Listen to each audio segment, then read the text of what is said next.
Nah, kita sedikit membicarakan tentang Perang Jawa ini bahwa pada tahun 1825 sampai dengan 1826 Pangeran Diponegoro memang berhasil, Mas, menghalau Belanda dengan metode hit and run. Perang Jawa ini menjadi simbol salah satu perlawanan terhadap penjajah pada waktu itu yang cukup dikenang, dan Belanda sangat takut dengan kejadian itu. Kenapa? Karena Belanda keluar uang banyak sekali.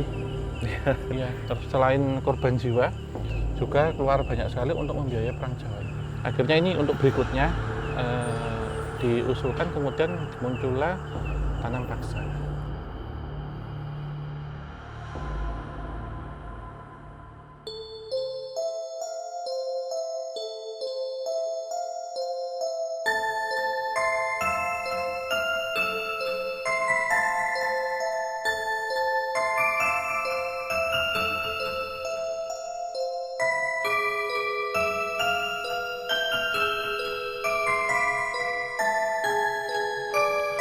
Assalamualaikum warahmatullahi wabarakatuh. Salam rahayu, rayu bagi kita semuanya. Nah, kita kembali lagi di Gerbang Antar Dimensi, tim KTJ Yogyakarta. Dan ini sekarang kita masih ada di daerah istimewa Yogyakarta, dan konten ini konten sejarah. Iya, masih dalam rangka merayakan kemerdekaan dan perjuangan mungkin ya, Om? Perjuangan, iya. Dan ini juga baru saja menggenapi usianya 2 abad. 200 tahun 200 ya? tahun. Ada apa ya itu? Ya tentunya ini Perang Jawa. Oke. Ya Allah yang bahasa Belanda ya, yang terjadi di tahun 1825 hingga 1830. 1825-1830. Perang yang hanya berlangsung 5 menit, Mas. Ya, sesuai jam Azan maghrib. Azan maghrib untuk DKI dan sekitarnya gitu. Nah, paling terkenal di sini adalah tokohnya, aktornya, yaitu Pangeran Diponegoro. Nah, kalau sebelumnya kita membahasnya itu kan ini sedikit sebelumnya ya Mas, ya, materi sebelumnya ya, kita membahasnya kan tentang Jenderal Sudirman ya. Sekarang kita membahas tentang Pangeran Diponegoro. Kalau kita lihat ya bahwa berakhirnya Perang Jawa 1830 itu kemudian di 120 tahun kemudian terjadi kurang lebih perang Jenderal Sudirman. Ya, waktu agresi militer Belanda yang kedua. Ya. Iya. Nah, berarti kita hitung aja 1950 tambah 150 tahun lagi. Di tahun 2000 berapa? 100 ya. 2100. Apakah akan terjadi Perang Jawa lagi? Oh, gitu Nah, ya. itu apakah itu kan bisa kita hitung ininya. Kayak deret aritmatika gitu Iya. ya. Nah, kemudian maaf ya, ini kita kan pengantar dulu nih. Pada tahun 1825, kemudian pada tahun 1733 terjadi apa? Geger Pacinan Di Batavia.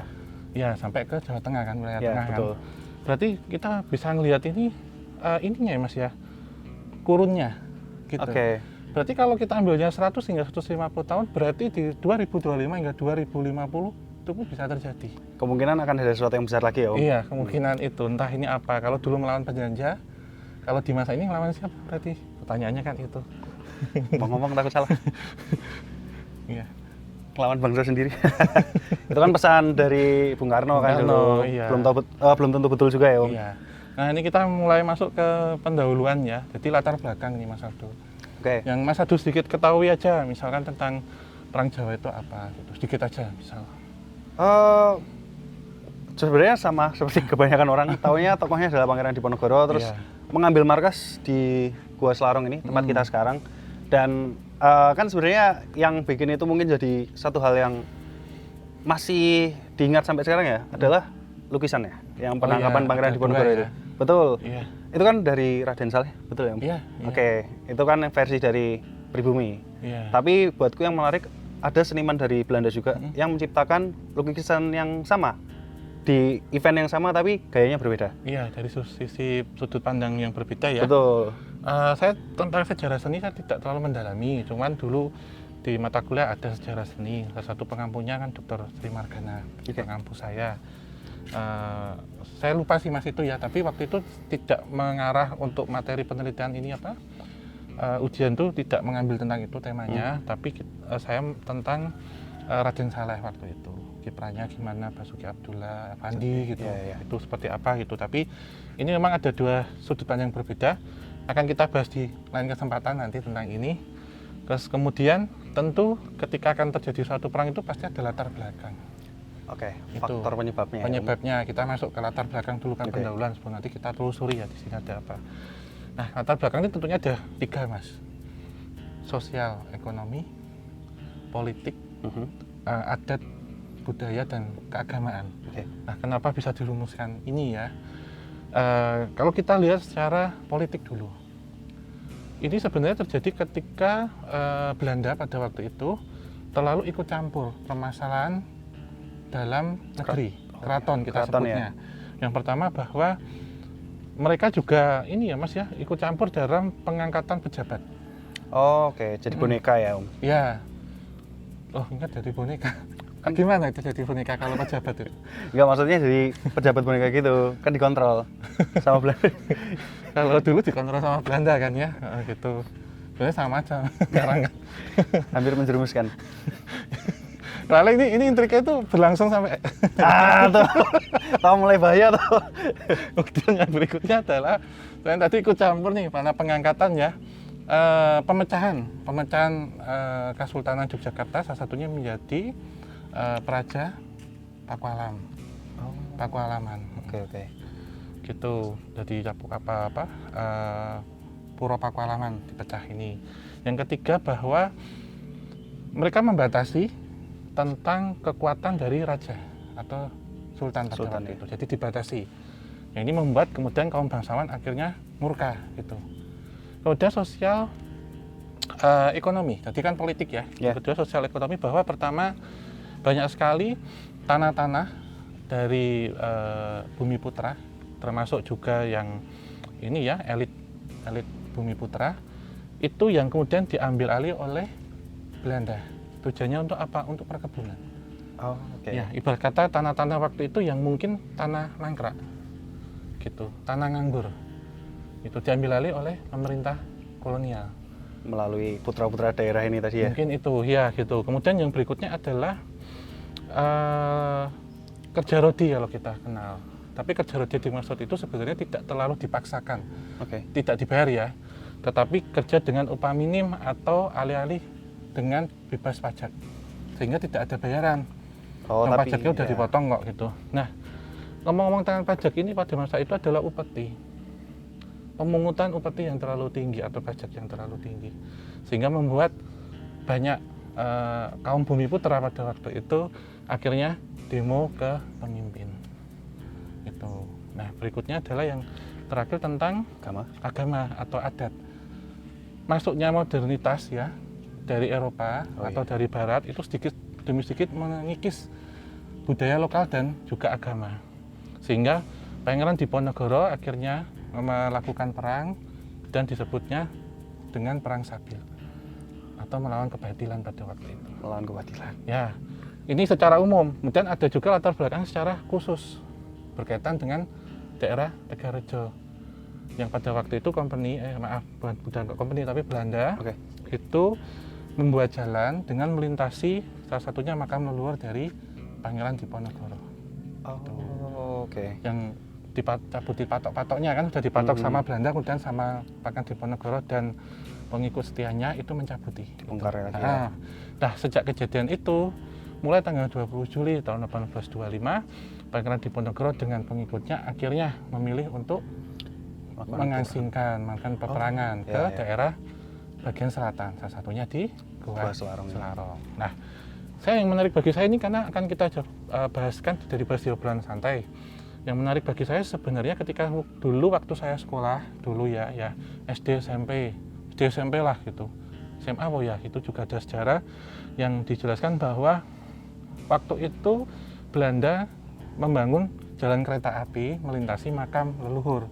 Nah, ketika saya kuliah saya tahu bahwa kok jalan kereta api baru pertama kali ada pencangkulan itu di Semarang 1864. Timelinenya berbeda jauh ya, Om. Iya, tapi ada ujaran itu ya. Iya, dan di negeri Belanda pada tahun 1835 baru ada jalur kereta api di Indonesia, di koloni Belanda di Kepulauan Indonesia atau di Tanah Jawa baru 1867. Oh, iya juga ya Om. Itu Atau itu mungkin patoknya itu baru rencana jangka panjang belum? Cuman mangkrak mungkin. mungkin belum juga. Nah, ini yang saya dibaca di literatur terbaru, salah satunya juga dari narasinya Pak Peter Carey gitu ya, Oke. bahwa itu jalan gitu untuk pembangunan jalan gitu secara umum. Tapi memang sumber secara lebih jelas, lebih mendalam dari beberapa narasi ya atau tafsir dari Pak Peter Carey gitu. Nanti kalau teman-teman yang kita sampaikan ini yang kita tahu secara umum saja gitu. Oke, gitu sih Mas Aldo. Ketika ada penyebab itu akhirnya ke sini gitu untuk melakukan perang gerilya. Oke. Nah, kita bahas sebelumnya perang gerilya di masa revolusi, sekarang di masa kolonial, lebih jauh lagi gitu. Jadi periodisasi waktu atau batasan temporalnya 1825 hingga 1830. Oke. Itu buat kuliah hari ini ya. Ini kan Gua Selarong emang terbagi juga ya, Om. Ada Gua Putri dan Gua Kakung ya, Iya. Dan ini ada 2 jalur juga. Kita mau yang sebelah mana dulu, Mas? Sembari bercerita. Kita berarti tentu ke Kakung dulu, Mas. Kok Kakung dulu? Iya. Oh. Nah, ini sedikit pengantar tentang Gua Kakung dan Gua Putri ya, bahwa kalau seperti namanya, Gua Kakung itu adalah untuk laki-laki, Gua Putri itu untuk perempuan atau keputren. Yang membedakan kalau dulu Pangeran Diponegoro di Gua Kakung, sementara di Gua Putri adalah istri beliau yang menemani, termasuk untuk acara-acara keperluan yang berkaitan dengan dapur. Logistik lagi ya. Logistik ya, Paman. Inilah keputren disebutnya. Gitu. Oke. Boleh, Om? Kita akan sana dulu. Iya, kita sana dulu, nanti ke sini. Oke. Itu kalau menurut mbah saya itu Pangeran Diponegoro itu mesanggrahnya itu di gua yang sebelah kiri itu namanya Gua Kakung ya. Gua Kakung, dan sebelah kanannya itu Gua Putri. Itu dulunya untuk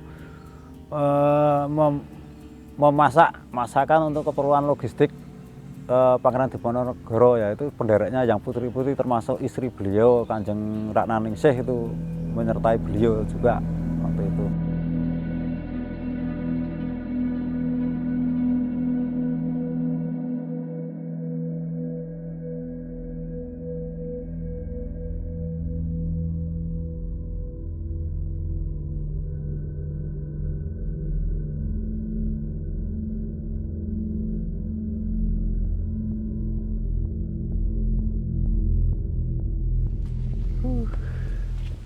Teman-teman, kita sudah sampai di objek yang pertama, Gua Kakung, bagian dari Gua Selarong juga. Ya.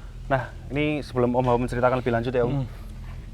Tadi waktu ngobrol mendapatkan info dari Pak Mursidi. Jadi beliau kan keluarganya memang turun-temurun sudah tinggal di tanah Gua Selarong ini. Iya. Nah, itu menceritakan dulu memang yang Gua Kakung ini dijadikan pesanggrahan oleh Pangeran Diponegoro. Jadi buat beliau beristirahat dan sehari-harinya banyaknya di sini. Itu yang membedakan dengan Gua Putri tadi. Itu mungkin mau punya tambahan. Iya, sebenarnya ini kan memilih lokasi ini ya, Mas, tentunya kan tanpa alasan ya. Gitu, pasti ada alasannya kan gitu. Bahwa ketika waktu itu Pangeran Diponegoro ya dengan pengikut beliau itu melakukan serangan terhadap pos-pos Belanda yang ada di Jogja. Tangsi gitu Tangsi, ya. diserang tuh kecil-kecil tuh. Dan akhirnya beliau memilih satu tempat yang ibarat kata itu sembunyi tapi enak buat healing. Oh. Iya. Kenapa? Karena di tempat tersebut tentu healing dan susah dicari ya. Ya. Itu bagaimana beliau merumuskan dan mencari strategi untuk melawan Belanda. Oke. Gitu. Nah, dipilihlah Gua Selarong ini. Nah, lokasinya ini kan berdiri di medan kars ya dan vertikal. Jadi dulu nggak seenak ini Mas jalannya. Jadi mungkin bisa kita lihat di daerah sana yang masih mungkin penggambaran kontur topografisnya masih rimbun, tidak jauh ada beda. jalan setapak. Iya, dan tempat ini memang dulu sebelum dipergunakan sebagai markas besar ya dari Pangeran Diponegoro adalah dipergunakan untuk ibadah umat Hindu pada waktu itu. Ya, dipergunakan untuk semedi ya misalnya gitu. Nah, kemudian dari tempat ini memang satu tempat yang lokasinya itu sangat terjal atau susah untuk didatangi dan dikunjungi.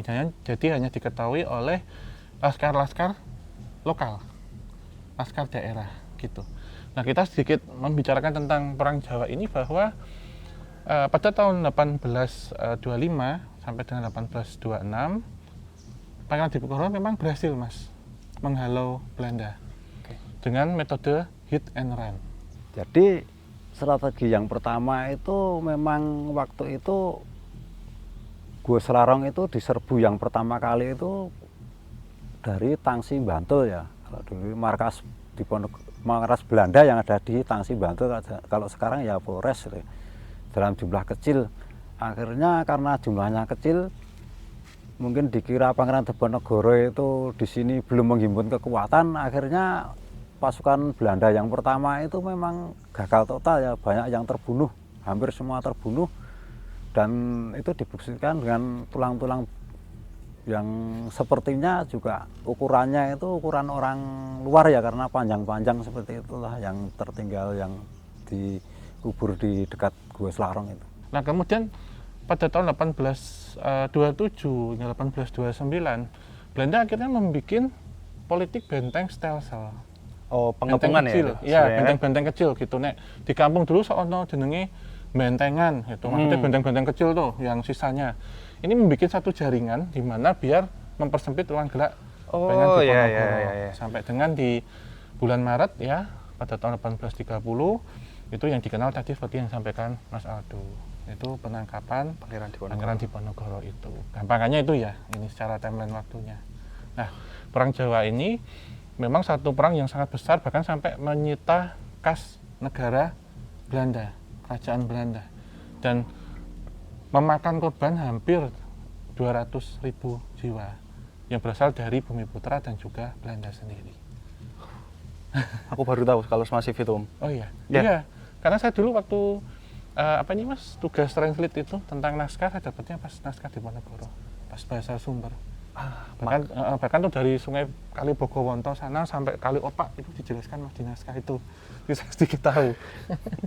Makanya kemarin Nuho menyebutkan Belanda itu punya ketakutan sama Jenderal Sudirman. Iya. Takut terjadi kayak Perang Jawa lagi. Iya, Ternyata iya. memang sebegitunya ya. Iya, ini sebenarnya panjang ya, ketika ngomongkan Perang Jawa ini sebenarnya Belanda itu ibarat kata, maaf kata ya, sebenarnya penjajah yang jirih. Jadi disebut. nggak seberani Inggris loh. Kok bisa kayak gitu, kenapa, Om? Karena mereka itu sangat takut benar ketika ada di sini sebenarnya. Perlawanannya gimana, malaria. Oh, penyakit Belum juga ya. tentang hal-hal metafisik loh, mereka ada itu juga loh, Mas. Berarti waktu menyerang, maksudnya menjadikan Indonesia koloni itu juga mereka punya ketakutan sama yang metafisik itu juga ya? Iya.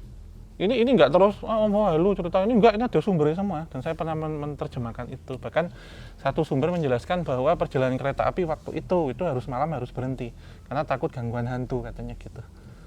Perjalanan kereta api pertama loh ya, itu ada. Nah, kenapa kemudian nggak takut ya, karena bagaimana cara melobi lokal gitu. Gitu. Oke.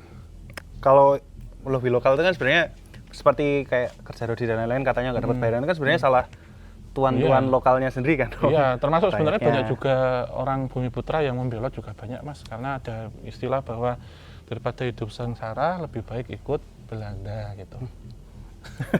Ya itu realistis tapi jahat sih. Iya, kan memang zamannya kayak gitu, Mas, pada waktu itu. Nah, ini sedikit ya tambahan bahwa ketika memilih ini sebenarnya tidak berkaitan dengan topografis, tetapi tentu ada sesuatu hal yang berkaitan dengan magis. Gitu. Karena Pangeran Diponegoro ini kan sangat religius. Oke. Dan juga sangat berkaitan dengan hal supranatural, beliau juga sangat mendalami itu. Lebih ada guru juga nggak sih, Om? Iya.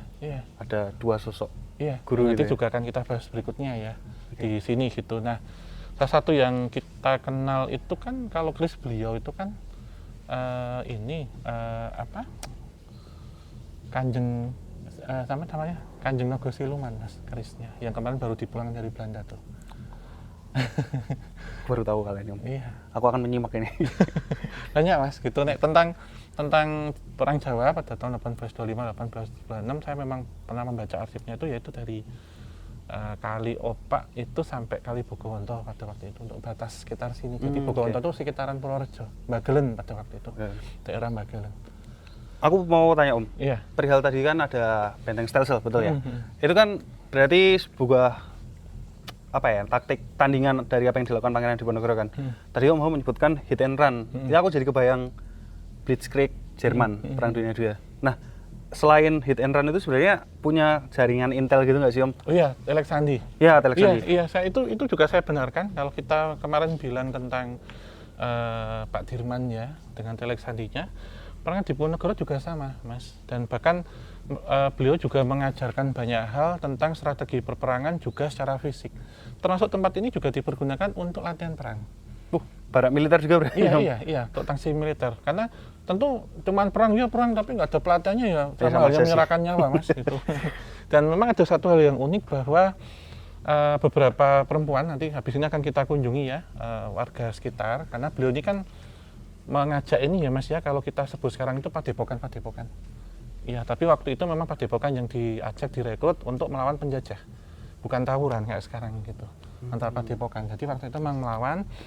Itu laskar-laskar lokal, termasuk para perempuan itu diperdayakan untuk memasak. Nah, di suatu ini ya, ketika itu mengirimkan logistik makanan, biasanya di dalam makanannya itu juga terselip surat rahasia. Ada pesan lagi gitu. Dan ada satu kisah bahwa perempuan-perempuan ini memang cerdik gitu ya, ketika ketemu Belanda, bagaimana cara mereka melawannya. Itu di dalam bungkus makanan itu ditaruh lebah hutan, Mas. Maksud nggak? Itunya Om, sarangnya? Enggak, ini kan misal bentukannya kan misal kayak rantang, misal loh ini bentukannya kayak rantang. Dalamnya ada lebah hutan, ketika nanti kena Belanda, itu dikasihkan ke Belanda, dibuka, lebahnya kan ngentup londo nih. Jadi mereka bisa lari. Oh, escape plan-nya ya itu ya? Itu yang kayak gitu juga. Gak kepikiran aku yang kayak gitu. Selain memang Telex Sandi ini seseorang yang tidak ada pelatihan militer tapi lugu-lugu, atau mereka yang larinya gesit atau sembunyinya gesit, badannya kecil gitu. Kenapa? Karena untuk komunikasi dengan daerah-daerah lain, pergerakan Belanda sudah sampai mana, apa yang akan kita lakukan gitu.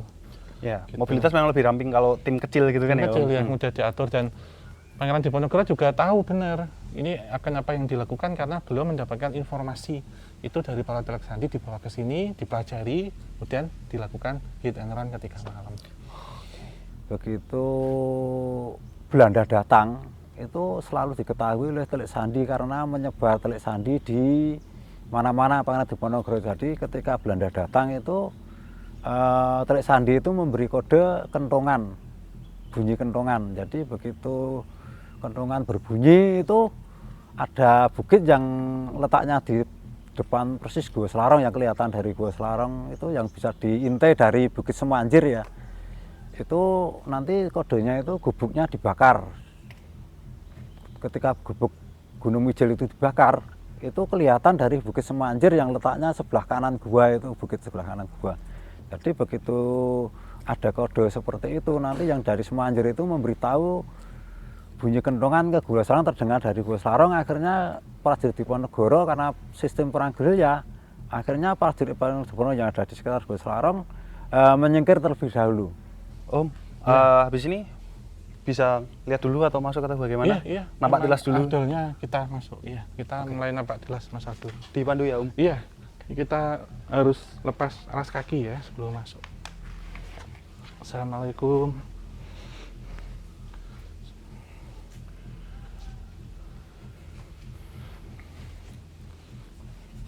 Cuman ini disayangkan ya Mas, ada banyak vandal. Ini boleh naik ya? Ini loh Mas, nih. Oh, gores batunya ya? Kerajinan tangan. Tapi memang kadang ini tidak terhindarkan kan Om? Iya. Maksudnya di tempat wisata nggak cuma di sini juga sih. Ini ada beberapa hiu juga. Dan ini mungkin replika ya, hampir menyerupai Yoni. Oh ya. Iya. Nah, jadi dulu beliau di sini Mas, lenggahan atau duduk di sini. Paling keluar kalau untuk keperluan sholat, wudhu, kemudian sholat lagi di sini. Dan di tempat kita duduk ini, jadi beliau lenggah di sini duduk. Nanti biasanya juga didampingi penasihatnya. Terus beberapa ini ya Mas ya, pengikut beliau atau prajurit beliau itu di depan sini. Biasanya mendengarkan wejangan atau berdebatnya seperti apa, menyusun strateginya seperti apa. Gitu. Banyak yang terjadi di sini ya berarti. Di depan, persis depan kita ini, gitu. Dan memang kalau saya rasakan ini hampir mirip dengan nuansa peribadatan umat Hindu. Seperti halnya kita ketahui Gua Lanang ya, yang ada di situs Keraton Ratu Boko. Ya. Kemudian di Gua Sentono juga di Candi Abang, atau juga yang di Kediri ya, ada juga Sewa Mangleng, itu bentuknya seperti ini. Jadi meneruskan itu. Nah ini ketika selesai Perang Jawa pada waktu itu 1830 sampai hari ini sebenarnya ini dikeramatkan.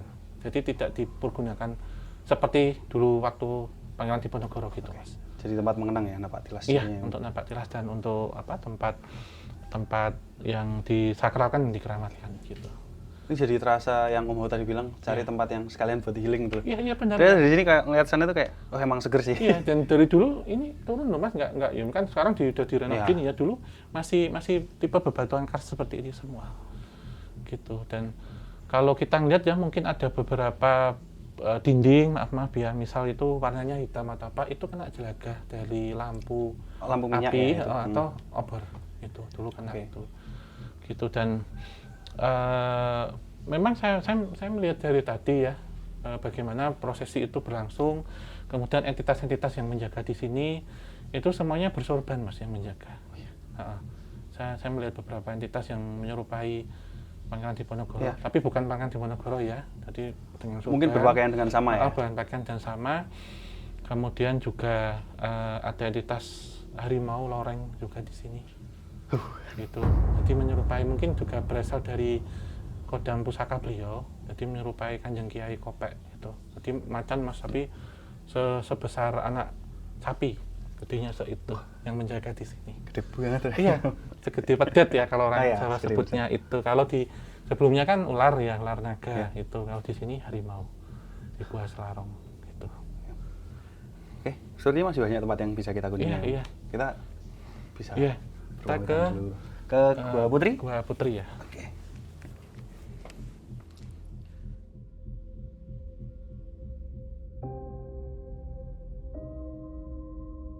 Dan itu ketika Belanda datang itu ada jalan setapak di tengah gua, itu ada celah batu itu untuk meloloskan diri dari Gua Selarong, jadi menuju ke atas gua seperti itu.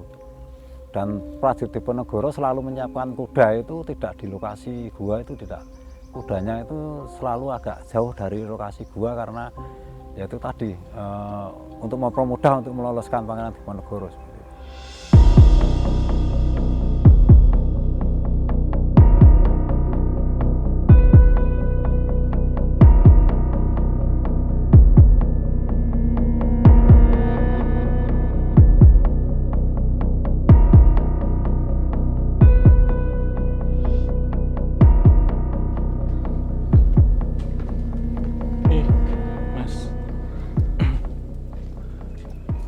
Putri. Iya.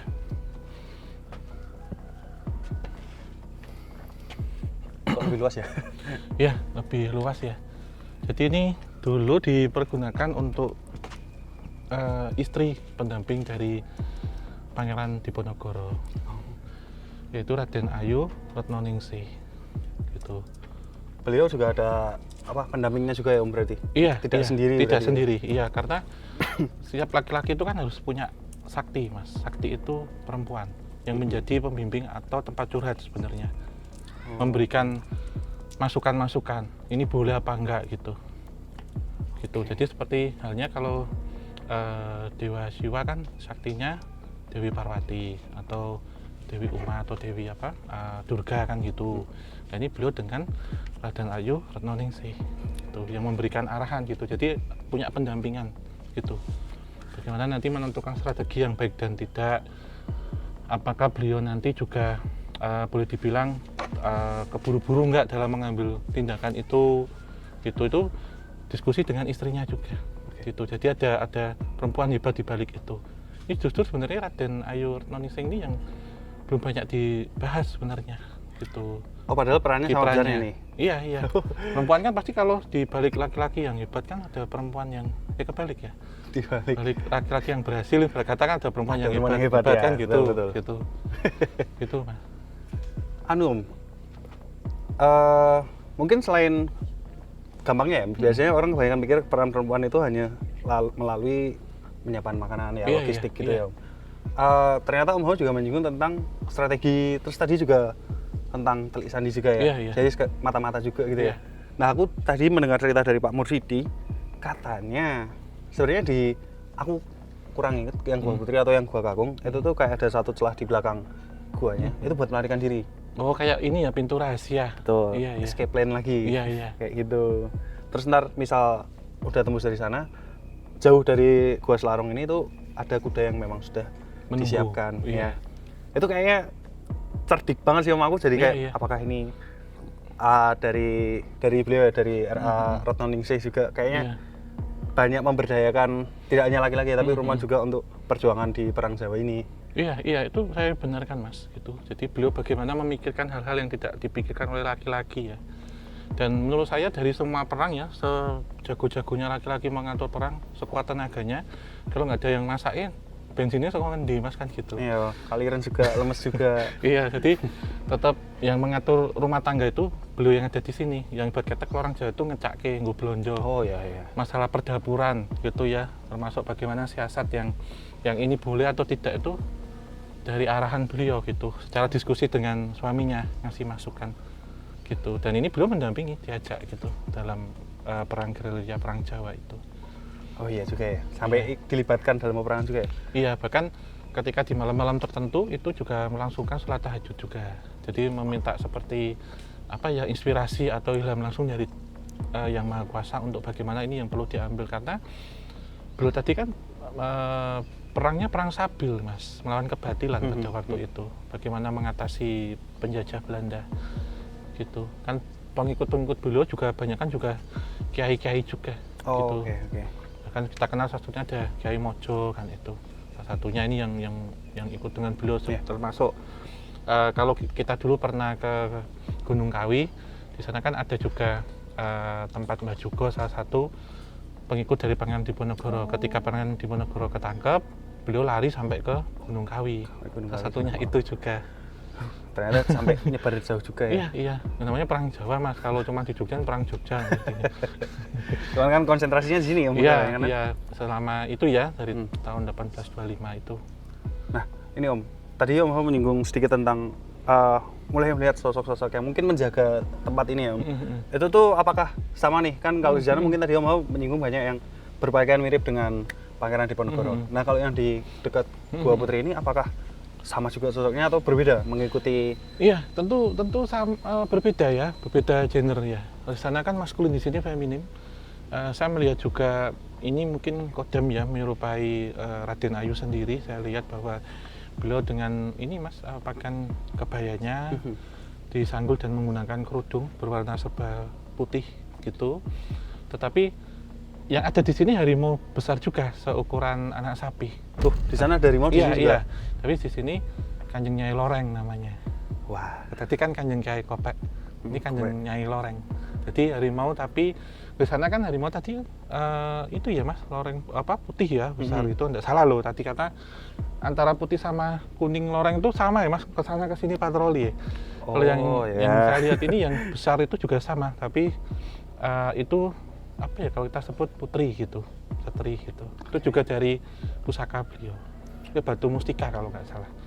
Jadi kayak beliau menggunakan satu cincin yang kodamnya itu harimau juga, macan. Itu gedenya sama segede segini Mas, harimaunya. Aduh. Ayo memang dijaga betul-betul ya Om. Iya. Ini jadi kayaknya udah pas untuk membahas siapa sih gurunya Pangeran Diponegoro secara sebenarnya. spiritual. Dan ini sebelum nanti kita pindah ke sana juga saya melihat ya di sini memang banyak sekali perempuan-perempuan yang itu berdandan seperti prajurit perempuan Jawa.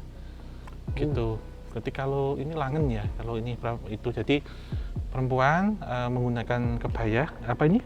Jarik segini, yang bahan bawah di bawah dengkul gitu aja ya Om. Terus nggak pakai sendal gitu, pakai kayak baju lurik lengan panjang segini, digelung ke atas, itu bisa jembaringan panah Mas. Oh iya. Modelnya kayak Sri Kandi. Ya kayak wayang Sri Kandi. Gitu. Ada juga yang kan membawa tombak panjang. Gitu. Perempuan juga banyak di sini. Termasuk beberapa koki ahli masak.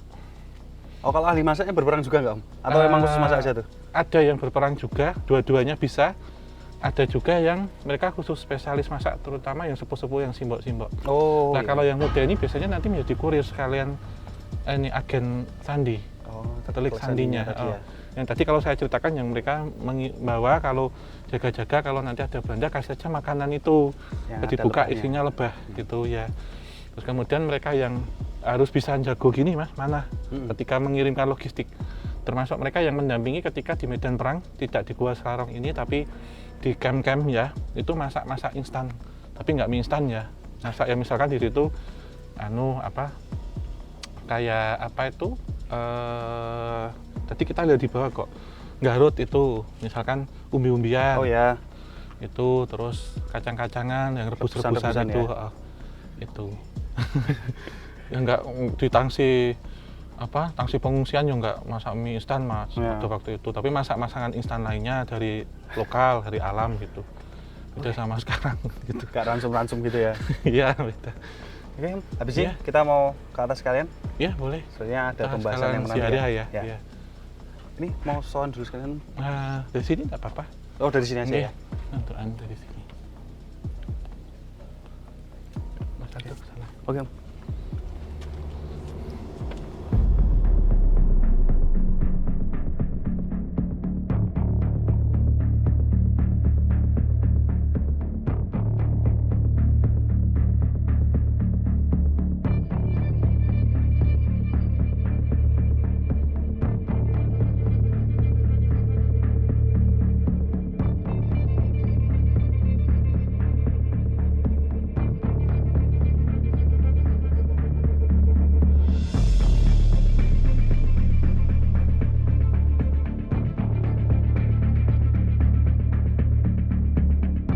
Kiai Secang sama Kiai Usrek itu kalau menurut mbah saya itu memang beliau itu petapa ya sebenarnya, petapa yang ada di Gua Selarong, dan itu katanya itu terah Majapahit juga.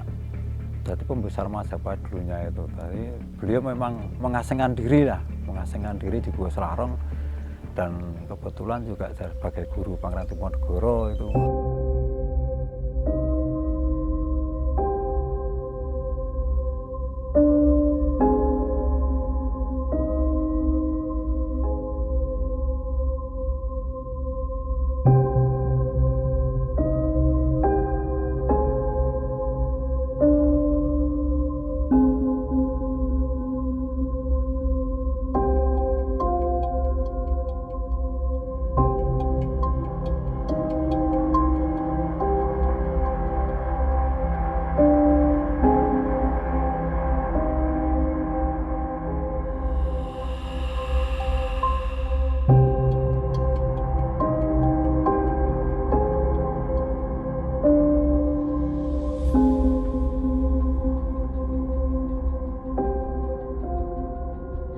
Halo teman-teman, kita udah melewati rute yang ya teman-teman tadi udah lihat sendiri, terus sudah berziarah juga ya Om Iya. ke makam dari Kiai Secang dan Kiai Usrek. Nah, sekarang kita sengaja memilih lokasi di depan Ya, tulisan Gua pembuka Selarong ya. dan patung Pangeran Diponegoro. Nah, mungkin Om Hao bisa memberikan sedikit wawasan apa yang sudah kita lewati tadi, apa yang kita dapatkan. Iya, tadi kita mengunjungi makam ya. Atau bisa diduga juga, kalau saya menduga bisa makom juga mas. Oke. Gitu, dimana beliau ini kan mencari bimbingan atau mendapatkan seperti Pengajaran? penerang ya, dalam artian agama dan juga budaya, termasuk strategi. Bagaimana cara bertawasul ya, dan juga bertafakur tentang hal ini gitu. Kenapa? Karena tempat ini tentunya tidak serta-merta nggak ketahuan mas, tapi tetap ketahuan. Oke. Ketahuan dalam artian ada yang ketangkap kemudian diinterogasi, ada juga yang menyampaikan membocorkan.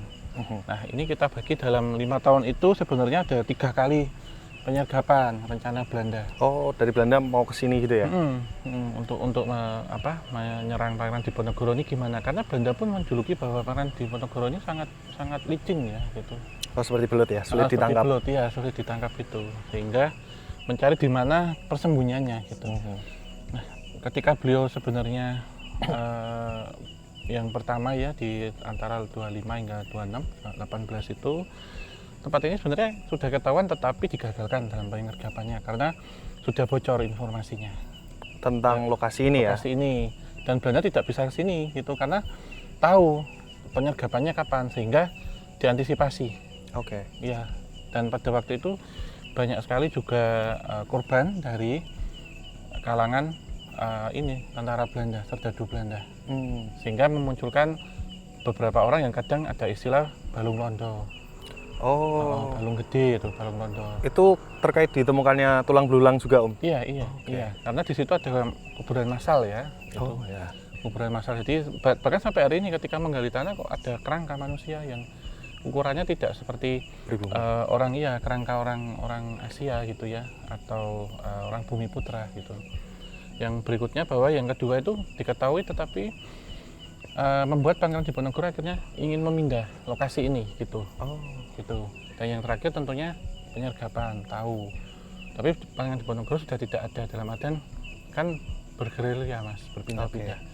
Gitu. Nah, kenapa dipilih malam ya? Karena dianggap bahwa malam itu gelap. Lebih sunyi, lebih gelap gitu, dan tidak disangka. Ditambah juga beberapa serdadu Belanda yang waktu itu penyesuaian jam tidur. Ketika di Eropa kan sebenarnya masih siang atau malam ya. Di sini malam, lebih cepat kan? Ya, lebih cepat gitu. Jadi ada penyesuaian itu sehingga kurang sigap lah untuk melakukan itu. Jadi istilah hit and run, ketika selesai menghabisi serdadu Belanda itu langsung cabut lagi gitu. Serdadunya masih jet lag ya, Om? Iya, kasarannya sekarang masih bingung lah dengan kondisi di sini seperti apa. Nah, berkaitan dengan makam para kiai ya yang ada di atas Gua Selarong itu, sebenarnya beliau juga mencari ini Mas, bimbingan agama itu tadi. Oke. Gitu. Ini harusnya seperti apa, terus pengajian juga. Selain itu juga bagaimana sih memahami tentang topografis Jawa dan orang Jawa itu sendiri gitu. Karena beliau ini kan mengumpulkan laskar ya. Dalam artian juga mengambil beberapa anggota atau santri dari para kiai itu untuk ikut bersama dalam laskar perang Jawa itu. Gitu. Otomatis butuh karisma tersendiri ya, Om? Itu. Nah, tempat itu yang kita kunjungi, memang tadi kita benar-benar off ya, itu ketika maghrib kita sudah disampaikan pantangan. Jadi ketika maghrib semuanya harus berhenti dulu karena sering kali ya beberapa orang yang masih melanggar ketentuan itu, ada beberapa kasus kesurupan massal atau kesurupan gitu. Itu Mas satu. Om, aku penasaran nih Om. Sebenarnya pergerakannya dari Pangeran Diponegoro itu hanya di wilayah Jogja, Bantul sini, atau sampai kalau dulu mungkin istrinya Karesidenan ya? Iya, Karesidenan. Itu seberapa luas sih Om? Iya, ini sebenarnya kan pergerakannya itu dalam pandangan ini ya, di Jawa ini itu kan ada batasnya Mas, sebenarnya antara Bagelen ya. Itu di Karesidenan kedua atau sekarang jadi Purworejo sekarang, itu sampai ke daerah sini, sampai Opak ya. Ini secara anunya Mas, tapi juga ke beberapa daerah-daerah Kedu itu daerah Magelang ke utara juga. Itu sehingga wilayah tengah itu sudah dikuasai oleh pasukan Pangeran Diponegoro pada kurun waktu 1825 hingga 1830. Namun ketika kemudian Belanda berhasil menangkap Pangeran Diponegoro, maka strategi militer Jawa pada waktu itu dilemahkan. Gitu. Jadi melemah semenjak tertangkap itu. Kenapa? Karena banyak sekali pengikut dari beliau ini kocar-kacir dan menyebar kemana-mana. Gitu, sampai mana-mana gitu. Dan jadinya nggak ada koordinasi ya? Iya, nggak ada koordinasi. Yang penyatunya gitu. Iya, dan Perang Jawa ini menjadi simbol salah satu perlawanan terhadap penjajah pada waktu itu. Yang cukup dikenang, dan Belanda sangat takut dengan kejadian itu. Kenapa? Karena Belanda keluar uang banyak sekali. Iya, terus selain korban jiwa, juga keluar banyak sekali untuk membiayai Perang Jawa ini. Bergulden-gulden. Iya, sehingga ketika kas negeri Belanda pada waktu itu turun drastis ya, kurang ya.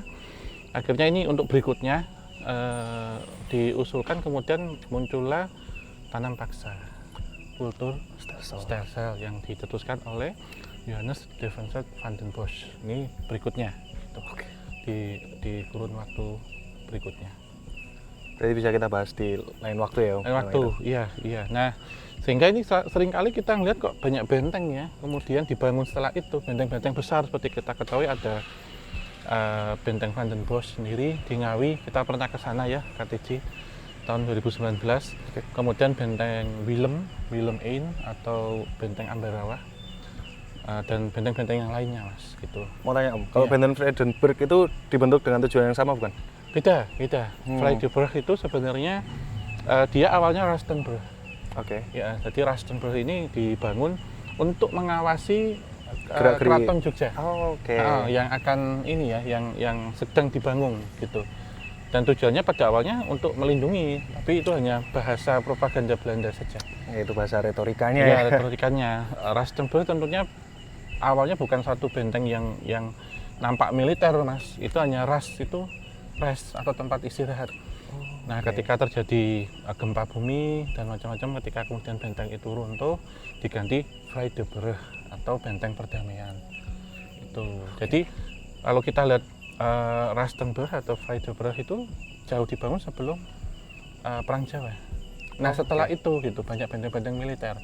Selain itu juga Belanda mengantisipasi ini ya, serangan Angkatan Laut Inggris.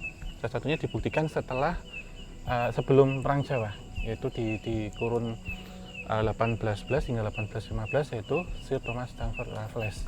Itu Belanda sangat paham betul bahwa angkatan perang ini ya, angkatan laut terutama itu sangat lemah dibanding Inggris ya. Inggris. Ya. Nah, satunya sebelumnya kan Willem Daendels, Herman Daendels juga membangun jalan pos, dilanjutkan Raffles, kemudian masuk di Perang Jawa ini sampai kemudian kultur Stassel.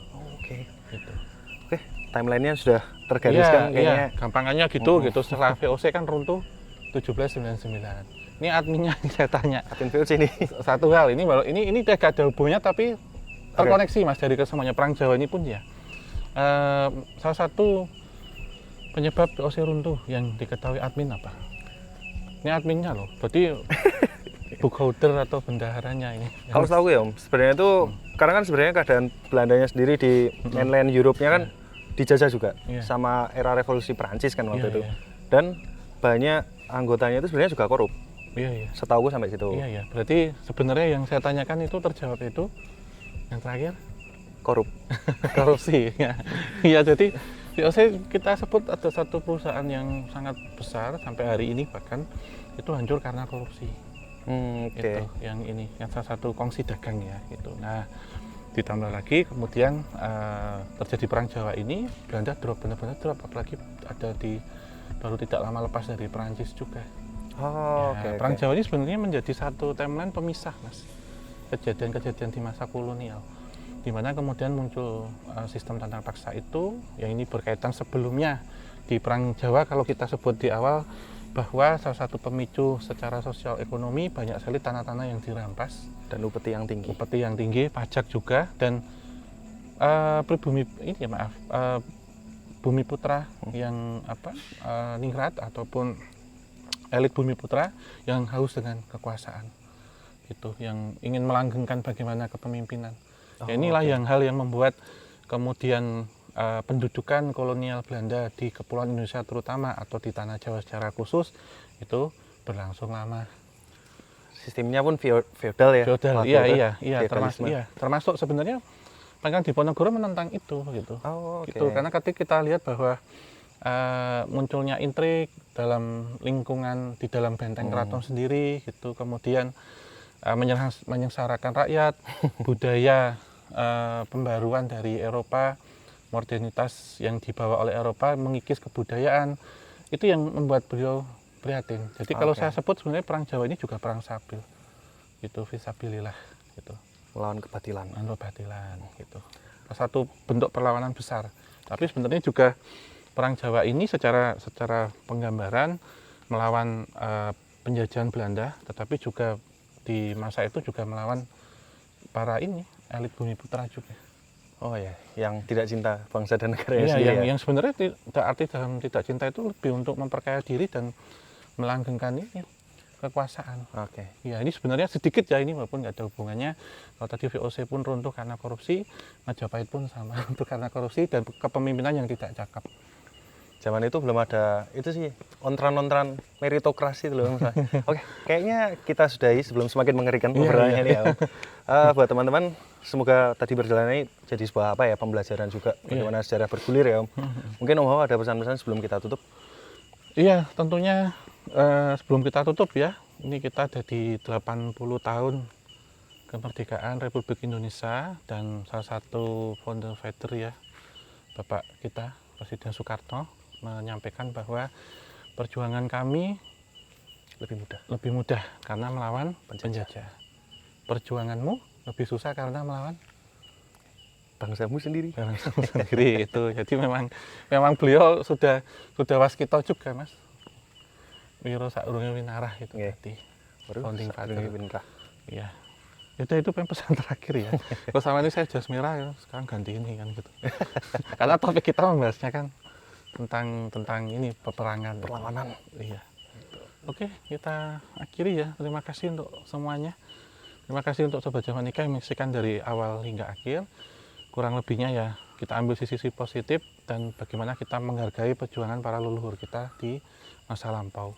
Tugas kita sekarang hanyalah meneruskan perjuangan mereka dan juga menyambungkan yang lebih cerah, yang lebih gemilang lagi untuk anak cucu kita. Kita tutup. Akhir kata, wabillahi taufiq wal hidayah. Wassalamualaikum warahmatullahi wabarakatuh. Mugi tansah pinaringan rahayu sagung dumadi.